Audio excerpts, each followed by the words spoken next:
Hey everyone, how's it going? It's a brave new world because today we begin Nioh's first DLC, Dragon of the North. Date Masamune, the one-eyed dragon himself, holds Alba Castle, named for its location atop Mount Alba. Built on the precipice of the mountain's cliffs, with some parts even overhanging, the castle exudes grandeur, and this construction ensures it is often likened to Kiyomizu Temple in modern-day Kyoto.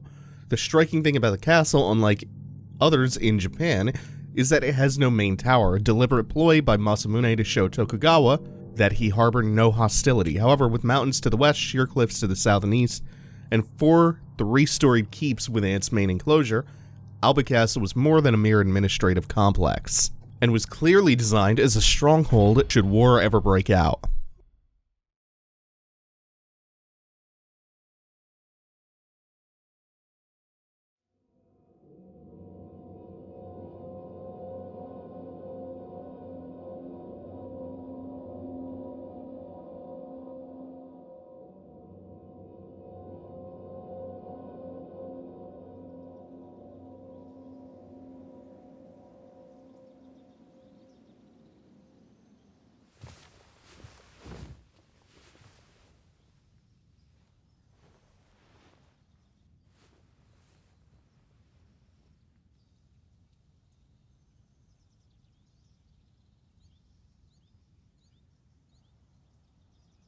物珍しいだろうが、当家は異国との付き合いもあるゆえ。いえ、失礼いたした。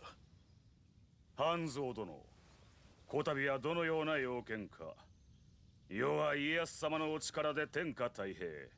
よもや今さら調略に見えたわけでもあるまい。誠に今は太平の世でござる。それも伊達方が関ヶ原の戦いの最中に上杉を抑えた働きあってのこと。太平の礎に力添えくださった政宗殿にはお礼の言葉も見つかりませぬ。政宗殿、拙者欧州であやかしの動きありという噂を耳にいたした。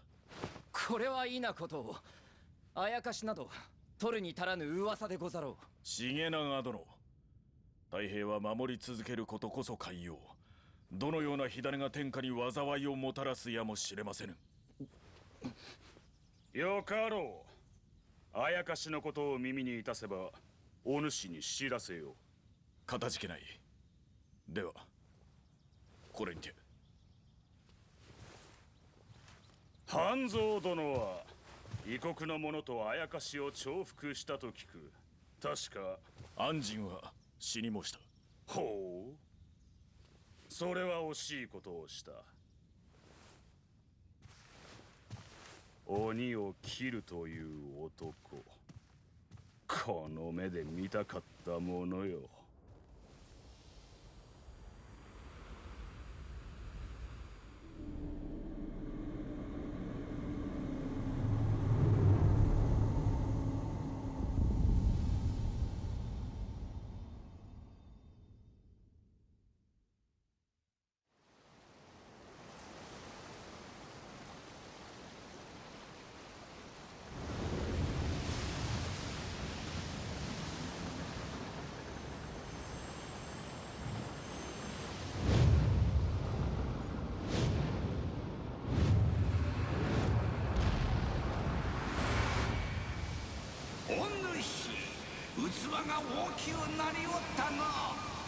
Weren't you supposed to be dead?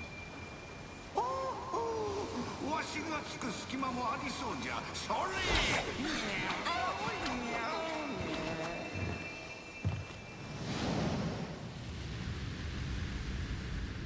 今は太平の世。人々の信心がよみがえり、わしらに似たまごこの通りよみがえったのじゃ。すべては巡り巡る。そう、この国に再び霊石を用いた戦乱が起ころうとしておるのだ。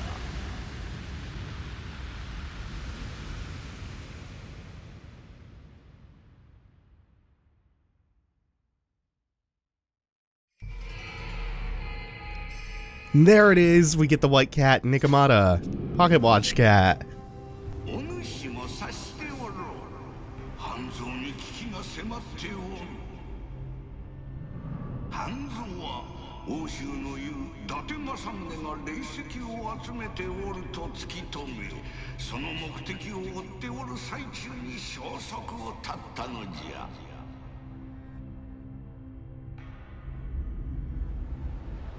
アンジーよ、急ぎ欧州へ向かってくれ。新たまの気配も強い。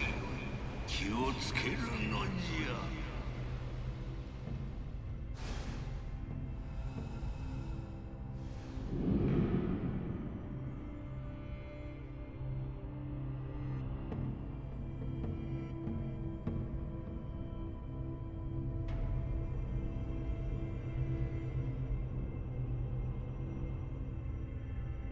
And without delay, we are just going to jump into the first mission because we can't stop here. This is yōkai country.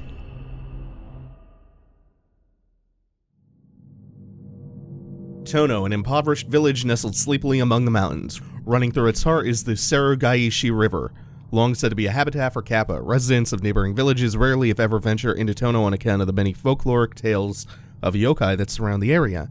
However, the village is home to a gold mine used by the Date family to line their pockets, and some say that amongst the valuable ore, another kind of special stone can be found.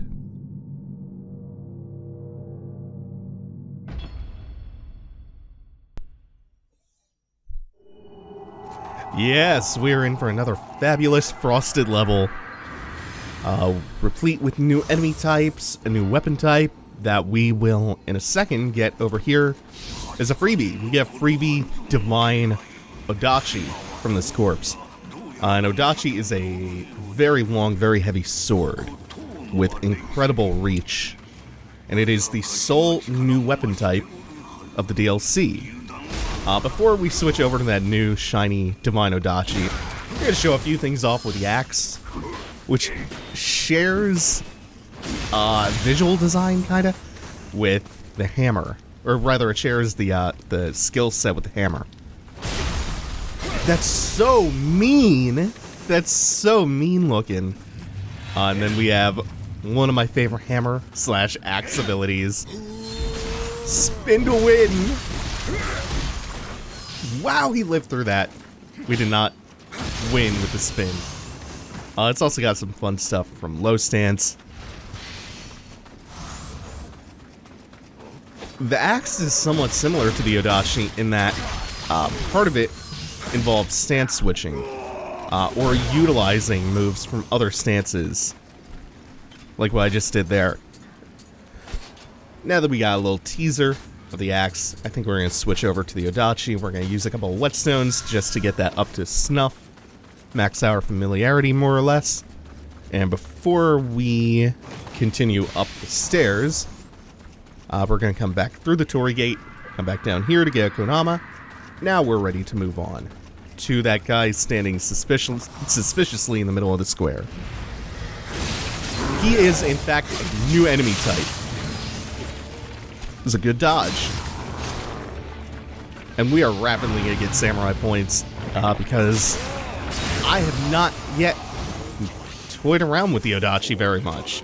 I've looked at its moveset. It seems alright. The Odachi is based heavily around stance switching. It's strength-based. It's very slow. And what I mean by stance... Oh, I can get the Amrita Guardian Spirit Kodama Blessing. What I mean by stancing is like, in low stance, it's got a combo ender that immediately puts you into high stance and does a heavy attack from high stance. In low stance, it also has this, which is the sickest. It's also got... Oh, we're gonna see it.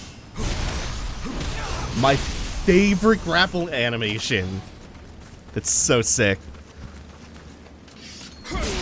And this is Moonlight Snow, which takes a little bit of timing. It's held button presses at a specific time, L1 and triangle. And when you do it correctly, You get the nice sakura blossoms coming off of some of the strikes, and you get the final hit is a double strike. Now, you know how the interlude leading into this mentioned a river basin full of kappa? Well, this is exactly that. This is not something that we have seen in the base game. Kappas running wild through an area where you actually have to treat them like real enemies. Normally, they just randomly pop up here and there and they're loot pinatas. But when you have to start treating them like actual enemies, they can be annoying buggers to fight. Especially these giant kappa. But as long as we're pulling only one at a time and we're not getting multiples, they aren't that bad. They just take a second. They can do a few annoying things. They have a lot of attacks that paralyze you. They have that poke you in the butt command grab. And they're very mobile, which is probably the most annoying thing about fighting them.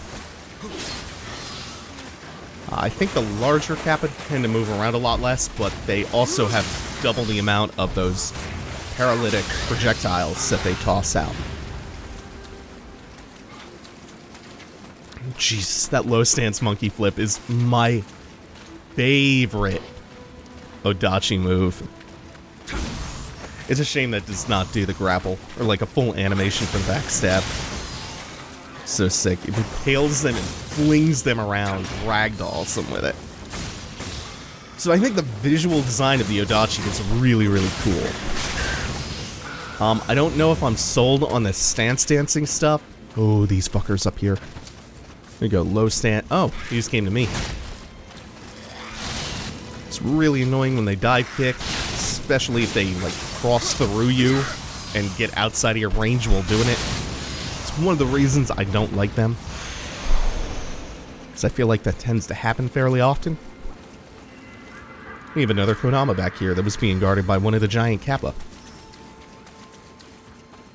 And before we move on towards the obvious fog of yōkai imminently spawning, we're going to kick down that branch, which will act as a pretty minor shortcut. There's really nothing that should be killing us in the next 2 or 3 minutes before we get to the next shrine, of which there are many in this level. It's a fairly hard level, so I can kind of understand it. I would rather have more shortcuts, though. And don't particularly feel like fighting an Onmuto flanked by 2 kappas. That's really annoying and obnoxious. So instead, like a couple of meters past them is just our second shrine. Ooh, and Saisetsushin... Oh, God. Oh, what are these words I'm trying to say? Saisetsushin Sake. Pull it together, Dave. That is the sake. That is a consumable that gives you more Amrita with successive kills. Lasts for a fair bit too. Good farming tool.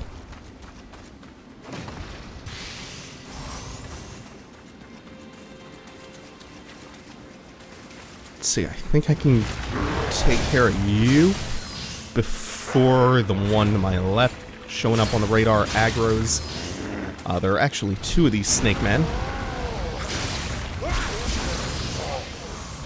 I'm fairly lucky because that's straight up in line of sight of this dude, and they have enormous range. I don't know if we've seen the full extent of it. I'm gonna let him walk out a little bit so I can get behind him. They're pretty easy to attack from behind though. They have very long recovery animations. They have a pretty big moveset and they're dangerous. They hurt like hell.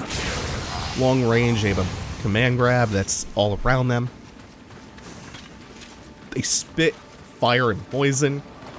But their greatest weakness is that they have very long recovery animations. So it's pretty easy to get behind them and do a lot of damage all at once. You don't really have to whittle them down. Ooh, no, no, no. So this is minor shortcut, the ladder that we saw earlier leading back to the second shrine that we were just at. And because I took those 2 hits to the back, I wasn't intending to take. Just rest up the shrine for a second and come back this way. Oh, again. Gotta be careful about that. 1 hit's not that bad. I feel like that's one of the least mean boulder traps I've ever seen. They give you plenty of warning. The audio is really clean in this level, so it's... you can hear that cue from far off, like right at the base of the ramp. And here's another excellent application for the monkey flip. It gets you over the tongue when you're behind him, so it makes them even easier to fight. Like, the Odachi is probably the best weapon to fight them with. And once again, shortcut to another shrine. Did I call the one before the second shrine? No, that was the third. This is the second already. We now have a shortcut back to the second shrine. And I think I'm going to add these to the hotbar because I want to be a little bit more liberal in this level with my use of living weapon. Compared to some of the others where I pretty much only ever popped living weapon for a boss. I'm waiting for that guy to path.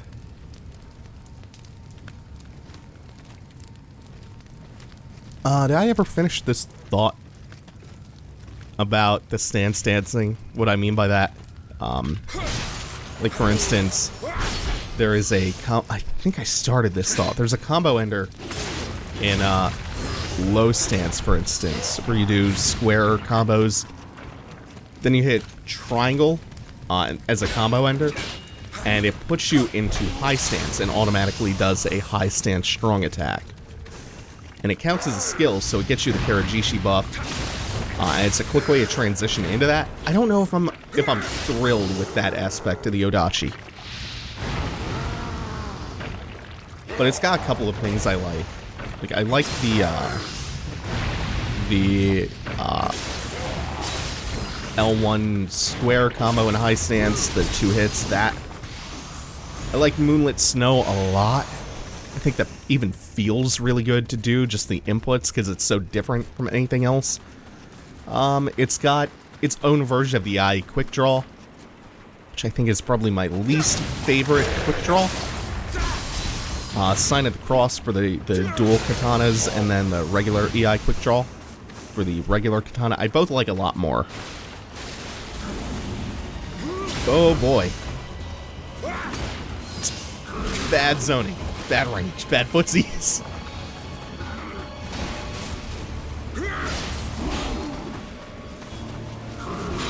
Yeah, this is me not knowing my ranges very well.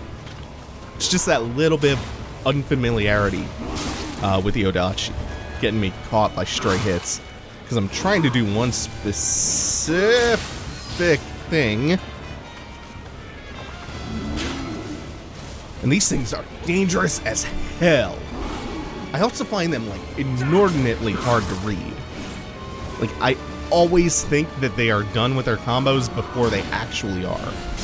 Ah, shit. I mean, I should have had that way before that became dangerous, so it's just, again, not being familiar with my ranges, like, intimately familiar. Let's give this another try. I'm just gonna do this straight off the bat this time. Much better. That's what I was going for before, the high stance strong attack, just to get that nice vertical slice to reach up to their horns. Unfortunately, I didn't do the correct key pulse to dispel the impurity, which means I didn't get a lot of combo time. Otherwise, I could have gone behind him and just done Moonlight Snow to kill him. So we have 2 new enemy types now. We have those freaky snake-headed yokai camouflaged as humans, and another shrine already. Ridiculous. If you pay attention to the snake-headed yokai's stamina bars before they transform, you can always tell which are genuine humans and which are the yokai, snake men. Because the snake men who are about to transform, they have their stamina bars colored like yokai. Dude, that's the best! Then the very, very dangerous, probably the most dangerous yokai type in the game now. The new ones that we just encountered for the first time. I believe that they are called Rakurakubi.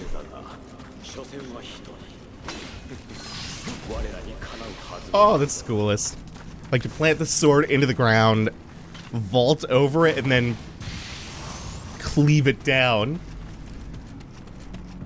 It's honestly my favorite Odachi move. It's strong as hell, too. Like, that helps. Here is a tricky spot, so I'm just gonna pop living weapon. Because behind that paper door, we deal with not only the Snake Man. Woo! Luckily I'm in living weapon, so I can man grab does not kill. Ooh! I thought that was gonna be like the multi-hit charge. They got range for days too. I love their cleavers. So these things are really fun to fight. I'm just not very good at reading them yet. Combined with being like 40 levels under-leveled and being unfamiliar with the Odachi, damn. Here's what I was going for before. Oh, we didn't do the proper third hit of the Moonlight Snow. Still enough to kill.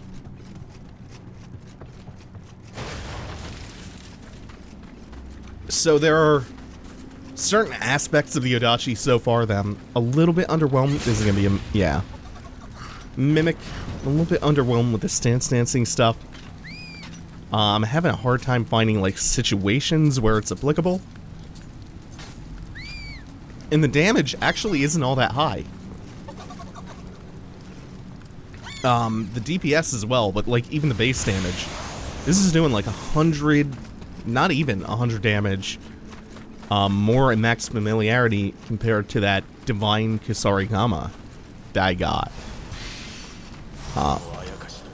Which is weird for a strength weapon, for the base damage to not even eclipse a fast multi-hitting weapon like the Kusarigama, like that.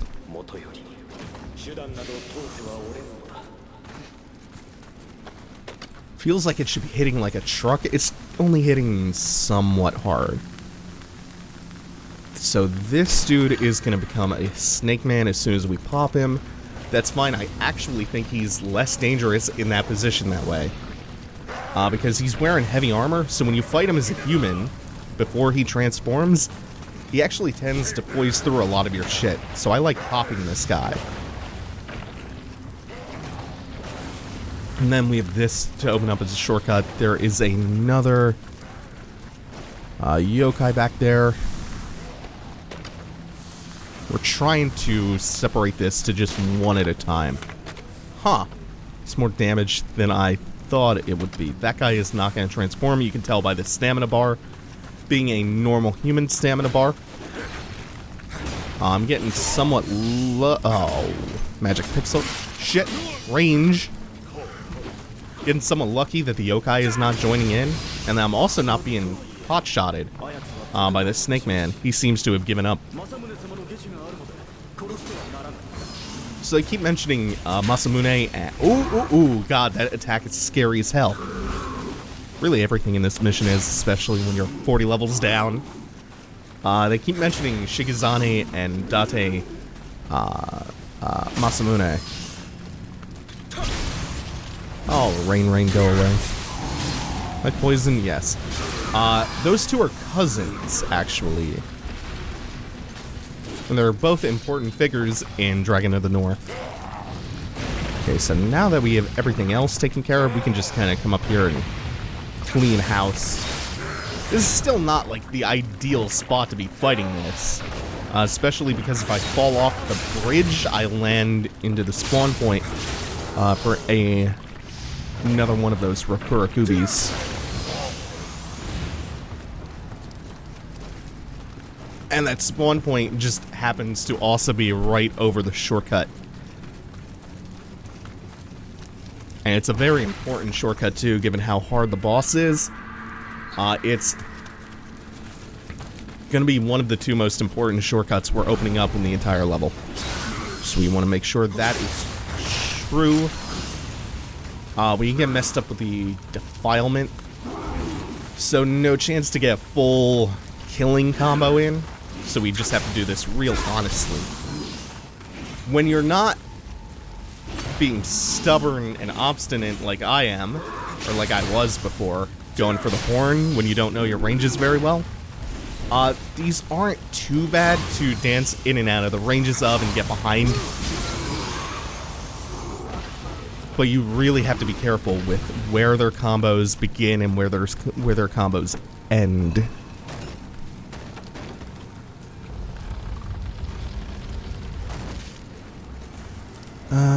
There's no reason to rest to the shrine just yet. That will probably repop a yōkai or two. Now this just... we can take this one. The other two, though, who are sitting around... Nope.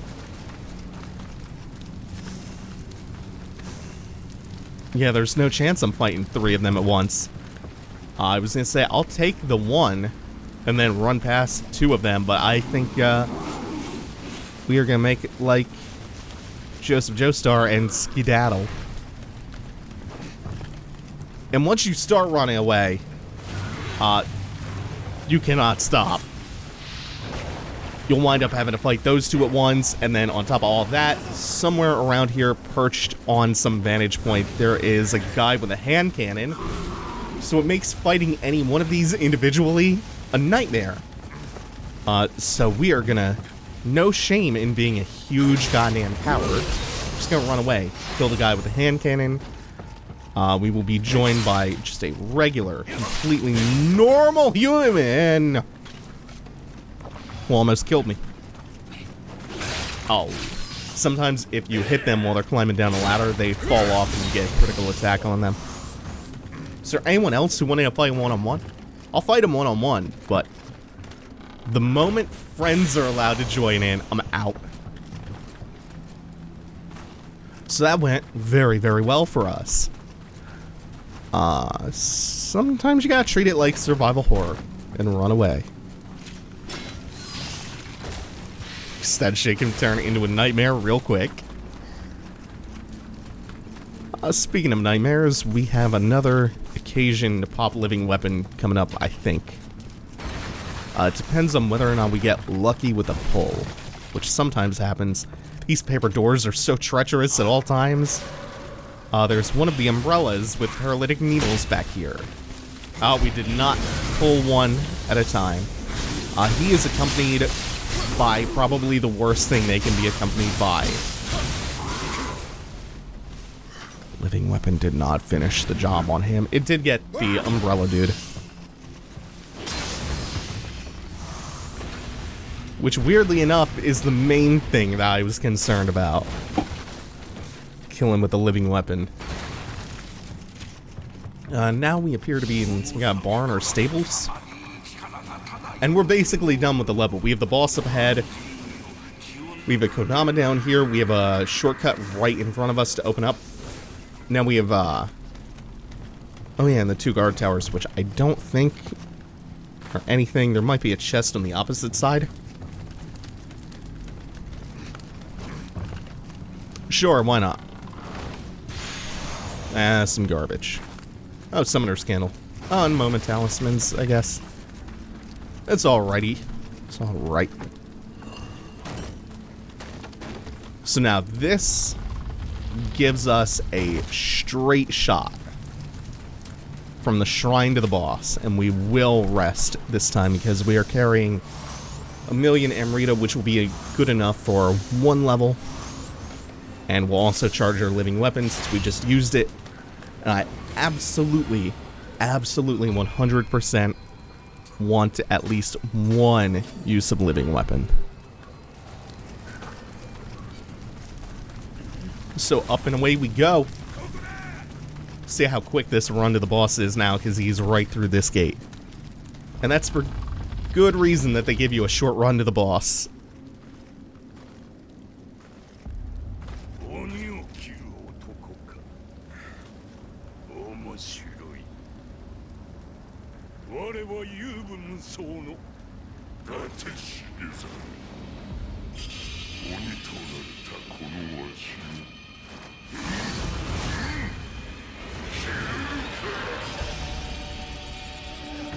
Date Shigezane is fucked hard.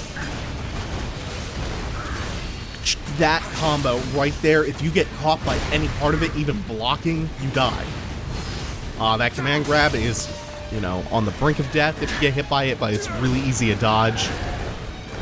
Jesus Christ. He's so insanely hard. Date you could call an iron wall. One person will appreciate that joke, and that person is Shinsai.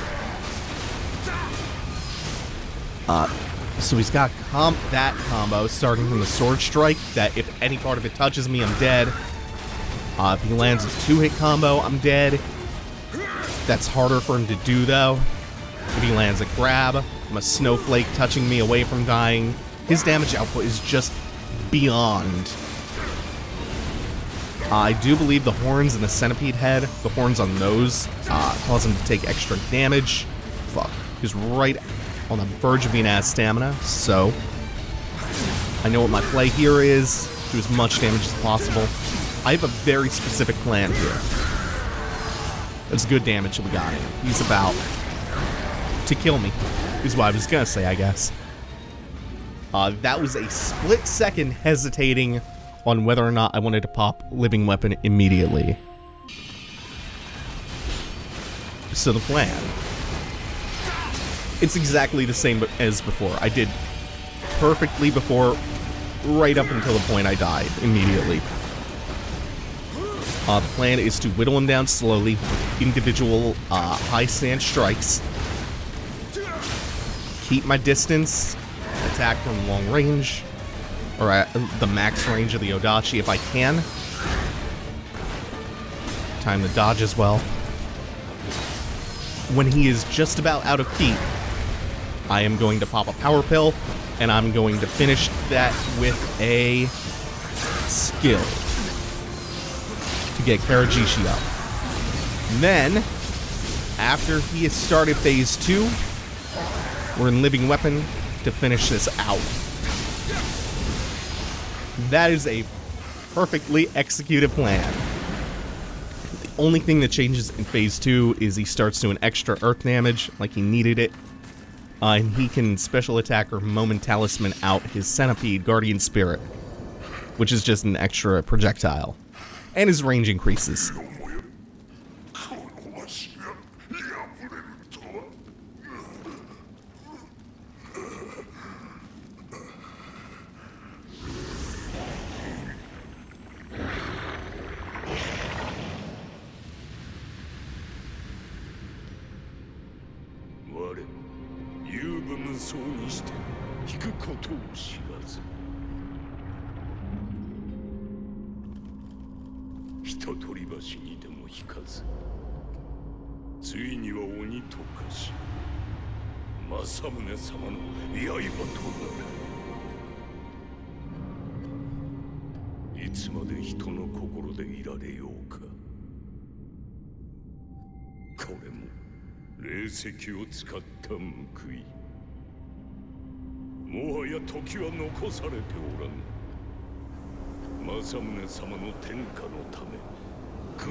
Do you believe everything you hear?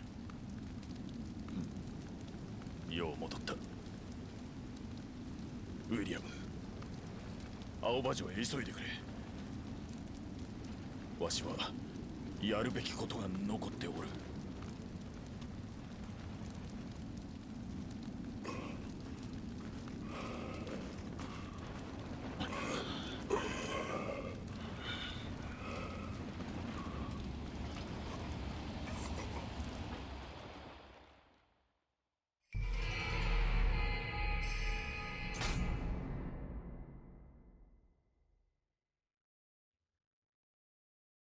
And that is Yokai Country, the first main mission of Nioh's first DLC. We are off to a really good start because for as hard as Date is, Date Shigezane I should specify,